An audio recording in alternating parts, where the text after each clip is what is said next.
Hace 49 años estuve en la primera manifestación gay en Barcelona. Asistieron, antes he dicho 4.000, pero eran 5.000 personas. Y siempre me gusta remarcar que a nuestro lado estaba el movimiento feminista, el estudiantil, el movimiento obrero, los sindicatos, los partidos políticos, asociaciones de vecinas y vecinos. Existía una conexión, una complicidad, una empatía entre la sociedad civil antifranquista y las personas del colectivo. Una sociedad que entendió que nuestra lucha también era la suya.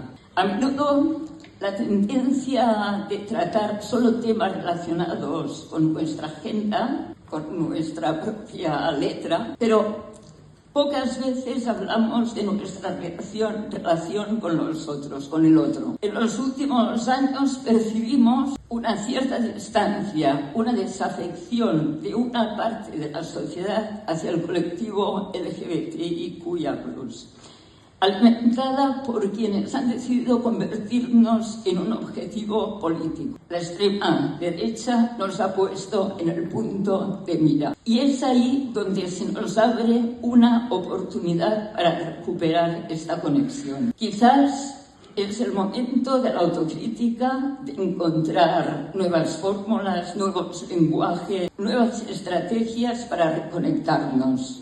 Somos el 15% de la población. El otro 85% también debe sentir que esta lucha le interpela. Es imprescindible que nos pongamos a trabajar en este sentido.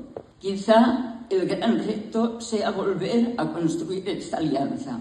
No dejemos que el miedo marque nuestra estrategia. Cuando el miedo condiciona nuestras decisiones, el retroceso ya ha empezado. Si mostramos temor ante la posible pérdida de derechos, ya los estamos perdiendo. Y precisamente es con esta voluntad, 49 años más tarde, trabajo junto a mis compañeros de Pride Barcelona, Ferran, Antoni, Roger, que están en la tercera fila, en la candidatura de Barcelona para organizar el World Pride 2030. Y nuestro lema es: Let's think, let's answer, let's change. Vamos a pensar, vamos a dar respuestas y vamos a provocar cambios. Muchas gracias, Malo, por vuestro apoyo y por este premio, que recojo también en nombre de mis compañeros. Y muchas gracias por seguir creyendo que esta lucha solo tiene sentido cuando la hacemos todas juntas.